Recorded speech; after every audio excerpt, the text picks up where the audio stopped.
aujourd'hui. C'est-à-dire, il a le pouvoir exécutif, il a le pouvoir législatif, il a le pouvoir judiciaire. Mais malgré tout ça, il n'arrive pas à faire ce que les Camerounais attendent. Vous faites une loi, l'année d'après, vous n'évaluez même pas pour dire ce qui s'est passé, et vous ne convoquez pas une commission parlementaire pour faire expliquer assez. La seule fois où on a vu effectivement quelques députés de l'opposition tenter de bloquer et empêcher que les ministres parlent parce qu'ils avaient amené une fois de plus encore, comme d'habitude, la loi des finances en retard. C'est tout ce qu'ils pouvaient faire. Mais comme ils sont minoritaires, ça n'a pas pu marcher. Et il y a eu forcing du Premier ministre et de son gouvernement. On a pu faire cette loi-là. Donc, la reddition des comptes arrive c'est un peu l'objet de mes capsules Djangui News. Avec un ton peut-être humoristique, parce que les sujets sont tellement lourds qu'il faut parfois prendre un peu de ce ton-là pour que ça passe. On ne peut pas comprendre dans un pays. L'administration camerounaise, donc qui représente les Camerounais, dit que nous avons exporté 22 kg d'or. Alors qu'un seul de nos clients, qui sont les Émirats Arabes Unis, déclare qu'ils en ont acheté pour 15 000 kg d'or, donc 15 tonnes. Même par question de fierté. Le même ministre a pris une décision pour demander qu'on laisse quelqu'un partir avec 25 kg d'or dans la même période. Le ministre par intérim, vous voulez dire? Oui, le ministre par intérim. Le ministre intérim, depuis que celui qui est en poste officiellement est décédé, on a été incapable de nommer un autre ministre. Et le ministre intérim qui gère. Donc, sur cette question-là, justement, Benjamin Ngonga, lorsque le GECAM, qui est, le patronat, le syndicat des patrons, insiste sur le fait qu'il faut un gouvernement, et un gouvernement de rupture, un gouvernement d'action. Est-ce que vous avez le sentiment que c'est un son de cloche, c'est un message qui peut être compris, qui peut être analysé, qui peut préoccuper le chef de l'État dans la constitution justement de ce gouvernement qui est attendu? Ce serait normalement ce qui devrait avoir comme réaction quand Benjamin Ngora s'exprime. Bon, on va se dire, il est dans un parti d'opposition, ils font là pour s'opposer. J'ose espérer que quand des acteurs économiques, et d'autant plus qui est le GECAM, le GECAM est quand même l'organisation patronale la plus importante si on s'en tient simplement au bilan des entreprises qui sont dedans. Et donc quand eux ils s'expriment, c'est quand même des signaux alarmants. Les mots sont choisis à bon escient, hein. Rupture, action et restauration de la confiance. Parce que c'est les termes qui sont importants pour le monde de l'entreprise. La restauration, la confiance en premier. Ça veut dire que le président du GECAM, peut-être il n'a pas voulu le dire avec des termes plus tranchés, est en train de dire qu'il y a une rupture de confiance avec le Cameroun, avec ceux qui nous gouvernent. Et peut-être même au-delà avec certains de nos partenaires. Et vous pouvez faire l'exercice. Quand on aborde la question du Cameroun ou l'économie camerounaise avec certains investisseurs, on dit « le Cameroun là c'est compliqué, hein? C'est compliqué le Cameroun. » Qu'est-ce que le Cameroun a de si compliqué par rapport à la Côte d'Ivoire, par rapport au Sénégal? Pourquoi, quand on parle de l'investissement qui se dirige vers l'Afrique, c'est d'abord et surtout l'Afrique de l'Ouest et pas le Cameroun, qui est le bateau, l'entrée de l'Afrique centrale. Donc, ça veut dire que si même les acteurs économiques qui n'ont pas parti pris, puisqu'ils travaillent régulièrement avec le gouvernement, en appellent à un gouvernement de rupture, ça veut dire qu'ils considèrent que ce qu'on a jusqu'à aujourd'hui ne fonctionne pas, d'action pour sortir un peu ce gouvernement de sa léthargie. Un chef d'État qui parle le 6 novembre pour son investiture, qui reparle le 31 décembre pour la fin des vœux.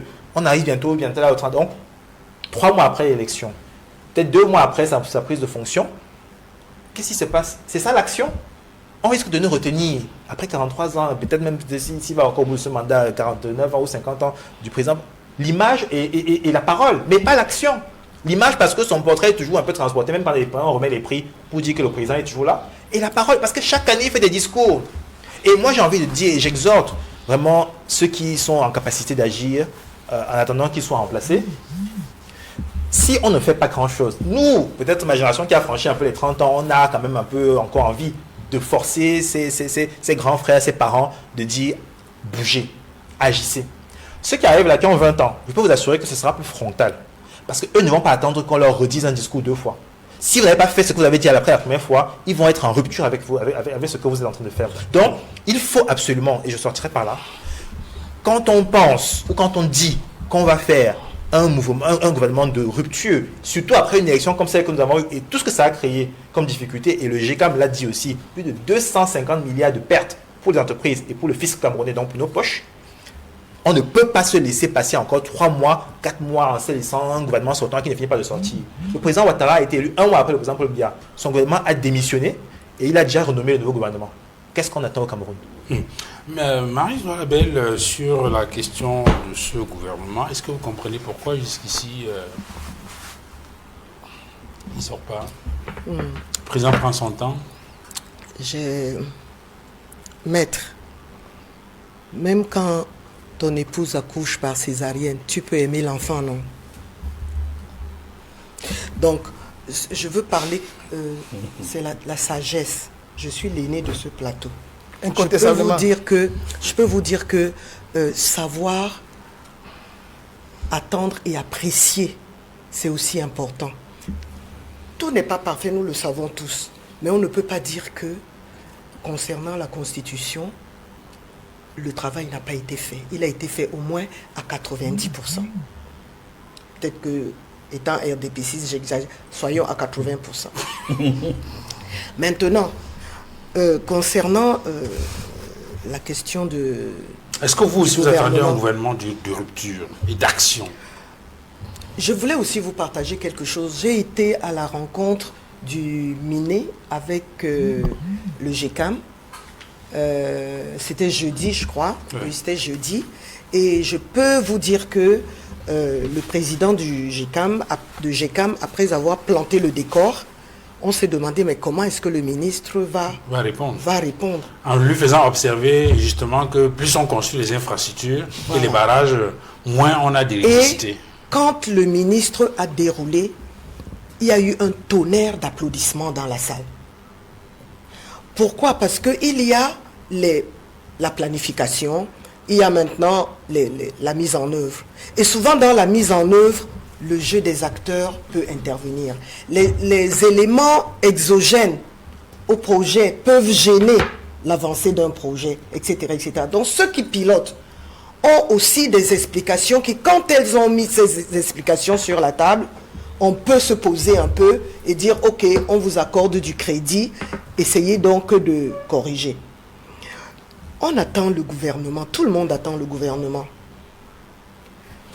Puisque vous avez pris cet exemple-là, vraiment, on va ouvrir rapidement une parenthèse, ça préoccupe les Camerounais. Oui. Qu'est-ce qui vous a dit dans l'explication sur les délestages qui vous a amené à applaudir? Bon, l'essentiel de ce qu'il a dit, bon, d'abord sur le chiffre, hein, le GECAM a annoncé qu'en Côte d'Ivoire, le kilowattheure est vendu aux opérateurs économiques à 25 francs. C'était pas vrai, c'est 140 francs. Et le Cameroun est à peu près au même niveau. Donc il y a des informations qui sont distillées comme ça ou bien moussées. Non, pour, nous au quartier, au quartier, l'essentiel. Oui, c'est ça. Vous allez dire. Est-ce que le ministre a dit qu'il y aura la lumière? Comme disent les Américains, on ne vous paye pas pour nous dire pourquoi ça n'a pas marché. On vous paye pour que nous ayons le produit. Ok, effectivement, ce que le citoyen lambda attend, c'est la lumière. Bon, alors ce qu'il nous a expliqué, c'est que nous sommes tributaires d'un certain nombre d'aléas, et notamment l'étiage. Apparemment, les barrages de retenue ne captent pas suffisamment d'eau pour alimenter les barrages de production. Alors, on lui a posé la question, mais il pleut tous les jours. Le président Tawamba lui a même dit qu'avant-hier, il a plu. Est-ce que vous voulez dire que cette eau-là n'est pas arrivée et tout? Et il a expliqué, il y a aussi d'autres experts de leur secteur qui ont donné des explications. Quand l'eau arrive au barrage de retenue, il faut un certain temps pour qu'il arrive au barrage. Ce n'est pas parce qu'il a plu hier qu'aujourd'hui, les turbines vont tourner. Donc, je voulais dire que pour le gouvernement, nous attendons tous. Et nous attendons parce que, effectivement, après les résultats de la présidentielle, j'allais dire l'interpellation du peuple, parce que c'est comme ça que moi je l'ai aussi vécu, le président de la République l'a aussi vécu comme ça, il y a des choses à corriger, qu'il faut corriger rapidement, si vraiment le septennat doit être celui de la grandeur et de l'espérance. Donc, pourquoi est-ce que le gouvernement... Moi, je crois qu'il doit être en... J'ai été DRH. Et l'un des moments les plus difficiles dans une entreprise, c'est que quand les résultats ont été comme ça, quand il faut élaborer un organigramme, ça devient très, très difficile. Très difficile. Il faut tenir compte des performances. Il faut tenir compte des performances, c'est important. Une entreprise, sans des personnes capables de performer, c'est pas possible. Est-ce que vous, au RDPC, vous prenez en compte la performance? Oui, nous prenons encore en compte la performance. J'ai un contre-exemple. Oui, vas-y. Le président élu du Conseil régional du Sud. Oui. Il n'est pas élu. Il est élu. Par qui? Par les conseils régionaux. De quoi? Et le RDPC l'a convoqué au conseil de discipline. Bon, donc, du RDPC. Vous convoquez les élus au conseil de discipline. Ça, c'est des petits problèmes internes.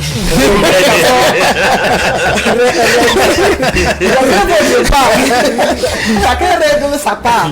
Mais pour globalement, quand vous regardez les CV des gens qui sont en mission dans l'exécutif, tous, c'est des gars qui sont compétents. Moi, je veux dire, sur le plan académique, sur le plan du parcours, c'est des personnes qui ont quelque chose à donner. Maintenant, vous allez me demander, si la compétence est donc là, qu'est-ce qui ne marche pas pour que le résultat soit au rendez-vous? Ça, c'est la question qu'on peut poser. Absolument. Et c'est là où je dis, le jeu des acteurs, c'est très important. Et puis, également, je vais dire, c'est difficile pour moi de trouver le bon terme. L'évaluation. J'ai le mot pour vous. L'évaluation et la sanction. Ça aussi, ça doit accompagner le management d'une organisation et encore plus d'un pays. Alors, je voulais ajouter qu'au-delà de ce que vous avez indiqué, Maître Ngwana, il y a peut-être aussi le génie. Le génie. Et il me semble que de ce point de vue, il y a certains membres du gouvernement qui manquent, on ne va pas dire qui n'ont pas la lumière de tous les étages, mais tout au moins qui n'ont pas le flair. Quand vous voyez un ministre comme le ministre de l'administration territoriale dans la lutte contre l'insalubrité, initier la distribution de 700 brouettes, 700 pelles, 700 râteaux, 700 balais, il y a certainement des gens qui se disent, mais qu'est-ce qui s'est passé pour que les autres membres du gouvernement qui sont en charge directement de cette affaire-là n'aient pas eu cette lumineuse idée? Donc je parlais de la question du génie. Maître Ngwana. Monsieur Duval, moi je pense que c'est vous qui trouvez que c'était un génie que de distribuer les brouettes aux gens pour pouvoir faire le nettoyage. En tout cas, que le ministre du ciel et la terre, c'est-à-dire qu'ils viennent dans un domaine qui n'est pas, de mon point de vue, en réalité le sien, faire du folklore. Parce que moi, je crois que moi j'appelle ça du folklore. Parce que c'est le même ministre qui a pris un communiqué pour dire qu'on ne doit plus verser les poubelles sur les axes principaux, mais qu'on a versé dans les quartiers. Donc en fait, l'insalubrité est bien à côté de nos maisons et non sur les axes principaux et non sur les axes principaux. Moi, je pense que tout ça, ce sont des pansements sur les jambes de bois. Comme les gens disent, les cautères sur les jambes de bois. C'est des pansements sur les jambes de bois. Ça, ce sont des mesurettes. Ça ne peut, vous convenez avec moi, si vous avez tous les brouettes du monde, et il faudrait bien qu'il y ait un endroit où vous allez pouvoir décharger tous ces ordures-là. Le problème ne sera à aucun moment résolu. À moins que vous vouliez que nous ayons des poubelles devant chacune de nos maisons. À ce moment, on va dire que bon, sur les artères principales, on n'aura plus d'immondices, que nous allons vivre désormais avec les immondices dans nos maisons. Parce que je crois que pour moi, ce n'est pas des solutions. C'est quand je dis que ceux qui nous gouvernent manquent de vision stratégique, c'est mon point de vue. Il n'y a pas de vision stratégique au Cameroun. On est dans une situation où il y a l'insalubrité dans nos villes et on décrit cela depuis plusieurs mois, plusieurs années maintenant. Il y a même eu, je crois, les états généraux. Les états généraux. En dehors des états généraux, il y a eu même des conseils de cabinet où la question a été adressée et où il y a un certain nombre de mesures qui ont été initiées. On n'a pas le sentiment que le problème a été réglé. Le problème. Est-ce que cela ne traduit pas la complexité, justement? Le problème ne peut pas être réglé exclusivement parce qu'il n'y a pas de vision stratégique. Comment est-ce que les autres font dans les autres pays pour régler le problème des ordures? Comment est-ce qu'on fait ailleurs? Et les gens aujourd'hui se plaignent de la démographie galopante et autres. Mais gouverner, c'est prévoir. Moi, j'ai dit souvent aux gens que moi, j'ai un livre qui a été rédigé par le ministère du Plan. C'était écrit Perspective du Cameroun, Perspective de développement du Cameroun en l'an 2000. C'est écrit en 1978. Donc, on prévoyait comment est-ce que le Cameroun évoluait avec la population, nos besoins en électricité et tout le reste. C'est le gouvernement du Cameroun qui l'a fait. Ce n'est pas un document qui a été fait par un privé au quartier. Donc, c'est des situations qui étaient bel et bien prévues. Et il suffisait juste qu'on implémente les différentes solutions qui étaient prévues pour qu'on avance. Et lorsqu'on se plaint des ordures, en réalité, l'un des principaux problèmes des ordures ménagères au Cameroun, c'est que le prestataire qui en a la charge ne voit pas ses factures réglées. Lorsque vous payez Isaac Am une nuit, Isaac Am ramasse tous les ordures qu'il y a à Douala. Il faut qu'on dise régler, payer Isaac Am Ruby sur l'ongle, je pense que ce sera déjà un commencement de solution. Il y a des pays comme la Corée et autres qui cherchent les ordures pour pouvoir les retraiter. Aujourd'hui, les ordures sont une matière première pour la production de l'énergie. C'est à ce niveau-là où je veux dire que oui, on manque de vision parce que les ordures en question aujourd'hui pourraient servir de production d'électricité, d'énergie et autres. C'est-à-dire qu'il y a des moyens qui sont matériels et technologiques qui sont mis aujourd'hui en œuvre pour que ce soit, pour qu'on puisse aboutir à la transformation de ces immondices-là en énergie que nous allons pouvoir utiliser. C'est à ce niveau-là que j'attends les gens, j'attends la vision stratégique des gens. C'est pas la distribution des brouettes. Pour moi, c'est juste une opération de communication. Parce que j'ai le sentiment que lorsque le MINAD reste et qu'on ne parle pas de lui pendant une certaine période, il faut qu'il fasse le buzz. Sinon, vous allez donner les brouettes, 700 brouettes. Après, lorsqu'on aura collecté toutes les ordures en question, où est-ce qu'on va mettre les ordures? Si Isaac Am n'est pas payé, Isaac Am a le personnel, Isaac Am a les charges, Isaac Am a des crédits à l'international. Il y a les institutions financières internationales qui prêtent l'argent à Isaac Am. Isaac Am est une entreprise bancable, mais elle ne peut pas continuer à se faire harakiri. Payer déjà le prestataire de manière répétitive. Nos mairies essayent, mais elles ne parviennent pas. Je vais vous dire une chose. Isaac Am n'est pas installé seulement au Cameroun. Mais le pays le moins rentable pour notre compatriote, c'est le Cameroun. Là où ça dit le tonnage est le moins cher. C'est au Cameroun que le tonnage d'Isaac Am est le moins cher. Et en plus, ailleurs, on aménage les routes qui vont vers les décharges. Le matériel roulant de la société Isaac Am se détériore de manière exponentielle au Cameroun parce qu'il n'y a déjà pas de route. Puis mettez nos quartiers, les routes sont défectueuses. Isaac Am ne peut pas faire son travail de manière optimale. Il faut que chacun des acteurs fasse le travail qui est le sien. Tout à l'heure, vous avez parlé de transparence ici, là. Au Cameroun, en 2018, on a pris une loi sur la transparence qui donne l'obligation à ceux qui nous gouvernent de nous informer de chaque acte qu'ils posent, chaque contrat qu'ils signent. Nous devons être au courant. Mais les gens ne le font pas. Je dis qu'il y a une absence de vision stratégique. Les textes qui sont pris au Cameroun sont purement cosmétiques. Donc quand on demande si on accouche mon enfant par césarienne, je ne vais pas l'aimer. En fait, il n'y a pas de débat. On ne peut pas, il n'y a pas de débat. Mais vous ne pouvez pas imposer à une femme qui peut avoir une gestation normale d'aller faire une césarienne. Parce qu'il y a des décisions qui doivent être prises en amont et doivent être prises suffisamment à temps. Je vais pour le cas du président Trump. J'ai dit en 65 jours, il a pris 104 décrets. C'est ça qui lui a donné le vertige. D'accord. Ça lui a donné le vertige, mais au moins, même si les gens disent que c'est un pays qui est en pleine dégringolade, au moins pour l'heure, ça reste la première économie, c'est le premier pays du monde, la puissance militaire. Si aujourd'hui on dit que c'est la Chine, si la Chine est peut-être l'économie, mais c'est ça qu'on attend de nos gouvernants, qui prennent les décisions stratégiques qui permettent à notre pays de pouvoir avancer. Donc pour moi, distribuer 700 brouettes, c'est absolument une opération de communication. Quand on reste là, on n'a pas parlé de vous pendant un certain temps. Il faut absolument que vous trouviez le moyen de faire parler de vous, c'est tout. Edmond Kamgay, est-ce qu'au finish, le problème se pose pas au niveau du diagnostic même de la situation? Est-ce qu'on a compris exactement où est le problème? Parce que tant qu'on n'a pas le bon diagnostic, toutes les mesures qu'on prend pour régler la question de l'insalubrité, on ne pourra pas obtenir les résultats escomptés. Ça m'étonne qu'on parle encore du diagnostic à l'heure actuelle. Il me semble qu'il y a eu les états généraux sur les ordures ménagères. Il me semble que les conseils de cabinet ont déjà planché sur la question et que des mesures ont été prises. Mais est-ce que ces mesures ont été appliquées? Est-ce que des mesures... Parce que fondamentalement, j'ai le sentiment que... On va revenir encore sur la Constitution, sur la décentralisation. Parce qu'il y a des institutions qui sont appelées à jouer leur rôle dans cette décentralisation. Et même par rapport à la salubrité, par rapport aux ordures ménagères.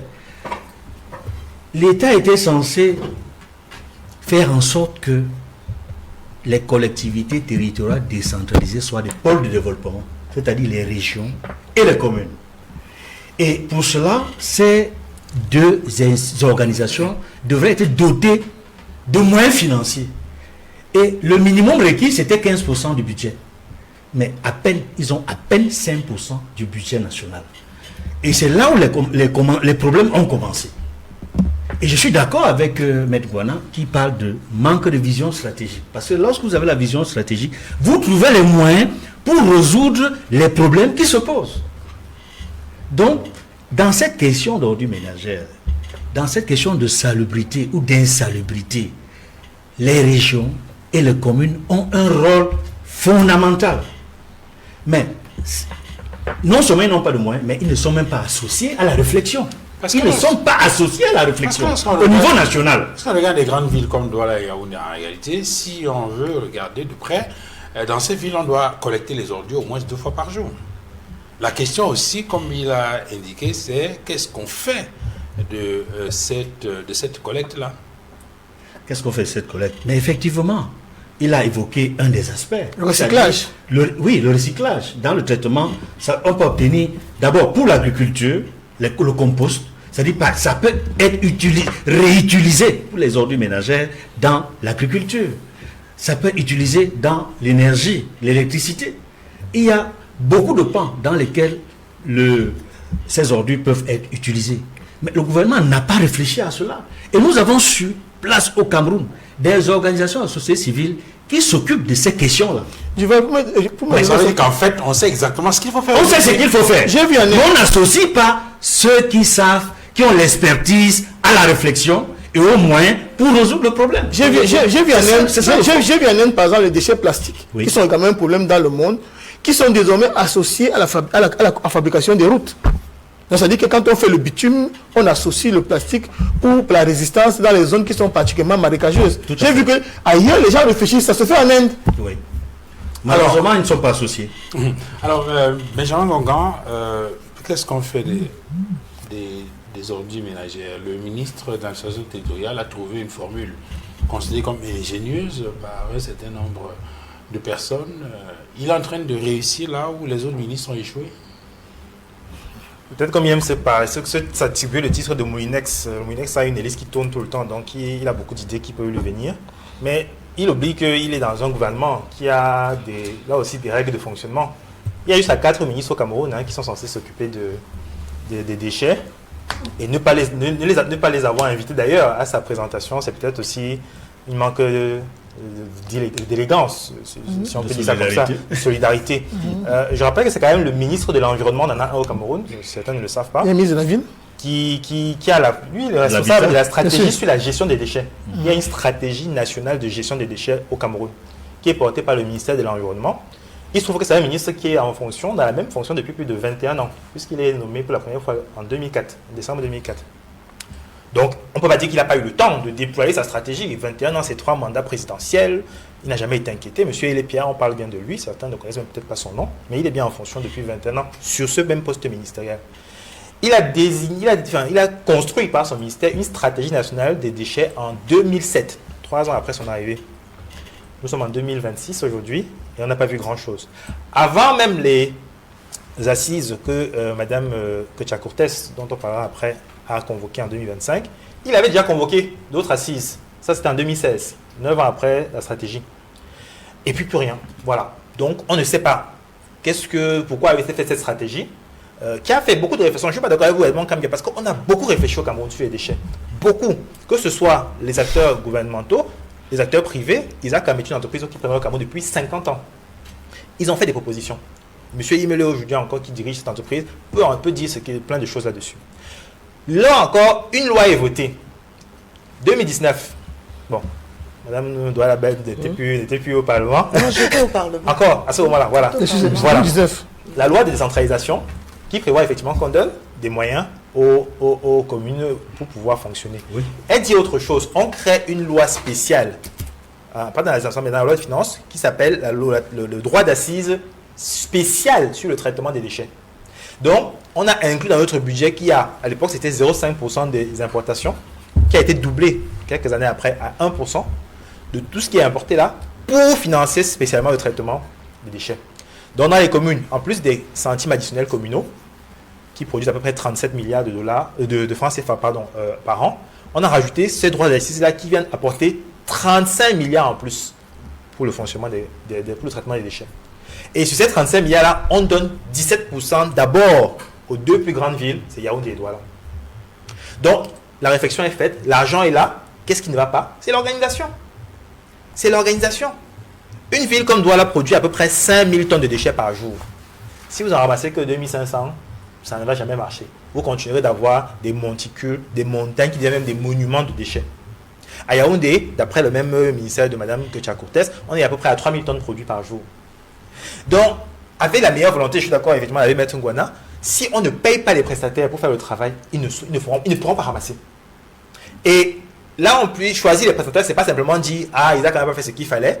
Non, posons les questions à Isaac, qui peut même, parce qu'avec l'expérience qu'elle a 50 ans, c'est une expérience qu'on peut juger quand même pertinente pour parler de la gestion des déchets, surtout qu'elle ne fait pas qu'au Cameroun. Qu'est-ce qui fait en sorte qu'on n'arrive pas? C'est les collines. Bon, Yaoundé, on peut dire c'est difficile là-bas, mais à Douala, il n'y a pas de collines. Qu'est-ce qui est difficile d'aller chercher les déchets ici en Dokoti, là-bas à Bonabéry, etc. Donc, on se dote une fois de plus d'architecture. On choisit le ministre de l'Environnement d'être le patron de la stratégie de gestion des déchets. Madame Ketia-Cortez, ministre de développement urbain et de l'habitat, qui a son budget qui a augmenté chaque année. Elle est passée de 158 milliards de budget pour son ministère l'année dernière en 2025 à 168 milliards pour 2026. Elle a convoqué ces assises-là en mai 2025. Depuis, qu'est-ce qui s'est passé? Le Premier ministre a même fait un cabinet ministériel où il disait que c'était la priorité. Tous les ministres doivent s'intéresser à ça. Il faut encore qu'aujourd'hui, le ministre de l'administration territoriale vienne nous parler de 700 brouettes pour ramasser quoi? Et aller jeter où? Vous allez distribuer les brouettes là. Ok, une fois qu'on a ramassé les déchets, on va jeter où? C'est ça le vrai problème. Il n'y a qu'un centre de traitement à Yaoundé, Kolfoulo. Ici à Douala, je crois qu'il y en a qu'un également. Qu'est-ce qu'on en fait? Et là, qu'on ne parle que de nos villes. Dans les villages, aujourd'hui, moi, quand j'étais petit, il n'y avait pas tous les produits importés qu'on avait qui arrivaient jusqu'au village, les plastiques. Aujourd'hui, tout ça arrive jusqu'au village. Et on ne sait pas quoi. On va brûler de temps en temps. Avec tout ce que ça fait comme produit, comme fumée, toxique, etc. Et demain, dans nos villages, même où on était censé être le bio, peut-être ce qu'on va cultiver ne sera plus si bio que ça. Donc, les questions sont tellement éminemment importantes. La réflexion a été faite et tout le monde est conscient. Je veux quand même donner du crédit à Mme Ketia-Cortez de savoir, pour avoir été même dans la gestion de la commune, de savoir l'importance qu'on peut avoir, la richesse qu'on peut tirer, la valeur qu'on peut tirer des déchets. Mais pourquoi arriver à un poste ministériel, elle est incapable d'aller titiller son ministre chargé, son collègue chargé de la stratégie nationale pour dire, gars, faisons quelque chose. C'est toujours les mêmes travers qu'on répète année après année. Et ça fait quoi? Quand on arrive dans une commune, il y a un des 6, je ne sais pas là, il y avait un bac de poubelle, ça je le connais très bien parce qu'il passe souvent là-bas, qui se situait entre le marché Acacia et le rond-point Express. Le maire de Kenana a supprimé ce bac de poubelle pour mettre un centre aéré pour les enfants. Bon, c'est sympa pour les enfants, ils ont pu faire la fête là-bas, ils peuvent jouer, c'est très bien. Mais il n'a pas mis un autre bac à un autre endroit sur cet itinéraire-là. Donc vous partez d'un grand marché comme le marché Acacia, vous arrivez peut-être même jusqu'à Mendong avant de trouver un bac à poubelle. Pourquoi on refuse d'agir? C'est là le problème, c'est l'action. Une fois de plus, c'est pas la réflexion. La réflexion est faite. On sait ce qu'il faut faire pour ramasser la poubelle, on sait ce qu'il faut faire pour traiter et apporter de la valeur à ces déchets-là, mais on ne veut pas agir parce qu'on considère simplement que ce n'est pas une priorité. Il y a de l'argent qui va ailleurs que là où il devrait aller. Il y a des prestataires compétents qui n'attendent qu'une seule chose, qu'on leur donne les moyens de faire fonctionner leur camion, de payer leurs salariés pour ramasser les déchets. Mais si les dirigeants là ne veulent pas le faire, c'est parce qu'ils ne veulent pas considérer ça comme une priorité. Et je termine juste peut-être un mot parce que l'honorable nous a laissé sur la fin tout à l'heure. Elle a dit qu'on a applaudi le ministre de l'énergie pour quelque chose, je n'ai pas compris ce qu'il avait dit, de si extraordinaire. Non, j'ai dit tout le long. Ah, d'accord. Tout le long, c'est pas, j'ai juste relaté un des instants, okay. Un des moments. Mais sinon, je peux vous jurer que quand il a terminé son exposé et il a lui-même dirigé les questions-réponses, les gens étaient plutôt satisfaits. En règle générale, les gens applaudissent. Oui, parce que c'est je vois qu'ils ont applaudi par politesse parce que franchement, sur l'énergie, et ça c'est quelque chose qui touche les Camerounais. Non, mais attendez, mais si on ressort encore le coup de l'étiage, mais ça fait 65 ans que nous existons. On ne sait pas qu'il y a 6 mois d'année, on découvre pas l'étiage au Cameroun. Le premier barrage du Cameroun d'Édé, il est conçu avant l'indépendance. Et on ne sait pas qu'un barrage fonctionne avec de l'eau qui va venir et en saison c'est moins d'eau. On a construit des barrages de plus en plus gros. Mais il produit combien? On nous avait vendu ça en disant que ça allait nous empêcher d'avoir des délestages. Voilà Nachiga qui vient d'arriver. Ça nous a produit, ça nous a arrêté les délestages. Et le fond blanc. Donc, On pense les projets, on fait la danse du ventre en disant oui, ça va résoudre le problème. Grandeur, espérance. Avant ça, il y avait grande ambition, grande réalisation. Mais si on n'agit pas, tout ça resteront des paroles vaines.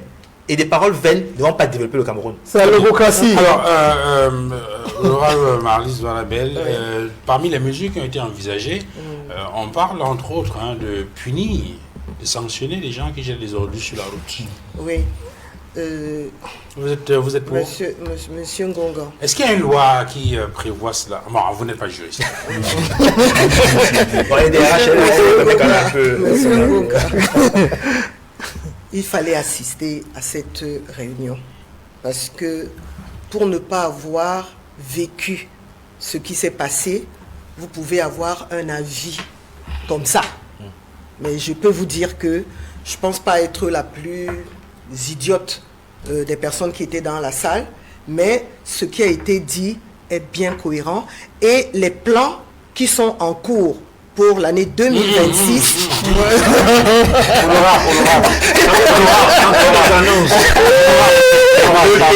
C'est pas le sujet. Le pays des maquettes, des plans. Mais nous au quartier, on veut la lumière. Ce n'est pas le sujet. Sauf que quand M. Ngonga a déroulé, tu n'as pas dit que ce n'est pas le sujet. Bon, maintenant, pour aller plus loin, je suis très préoccupée aussi, comme tous les citoyens de notre ville et de notre pays, sur ces questions de salubrité. Je fais partie des femmes qui balaient les rues dans le programme Women Clean City. Nous sommes à peu près 1500. Moi, je m'occupe de tout Bali, etc.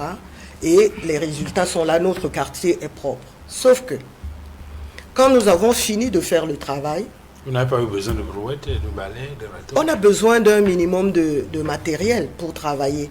On a besoin d'un minimum de matériel. Le docteur Bassandine qui a eu cette idée, ce qu'il nous avait dit en réunion quand il lançait le projet, c'est qu'il a été inspiré par le programme du Burkina Faso, je crois, a eu raison parce que les premières victimes de la saleté, c'est nous et nos familles. Donc quand on nous mêle, quand on nous implique dans un programme de développement durable comme celui-là, moi je suis très heureuse de participer à ce projet. Mais sauf que, quand nous avons fini de balayer de 6h à 9h du matin, avant d'aller vaquer à nos occupations, on collecte les ordures, on doit aller les verser dans un bac qui souvent est éloigné de là où nous sommes, mais nous le faisons aussi. Malheureusement, le bac est sous-estimé, généralement sous-estimé, parce que les arrivées d'ordures sont de partout.